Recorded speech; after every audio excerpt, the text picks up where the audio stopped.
আমাদের ছোট গাঁয়ে ছোট ছোট ঘর, থাকি সেথা সবে মিলে নাহি কেহ পর।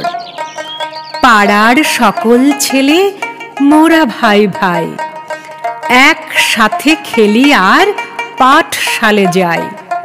হিংসা ও মারামারি কভু নাহি করি, পিতা মাতা গুরুজনে সদা মোরা ডরি।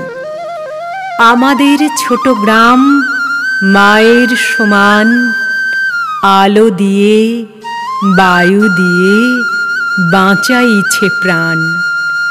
মাঠ ভরা ধান আর জল ভরা দিঘি, চাঁদের কিরণ লেগে করে ঝিকিমিকি। আম গাছ জাম গাছ বাঁশ ঝাড় যেন মিলেমিশে আছে ওরা আত্মীয় হেন। সকালে সোনার রবি পূব দিকে ওঠে, পাখি ডাকে বায়ু বয় নানা ফুল ফোটে।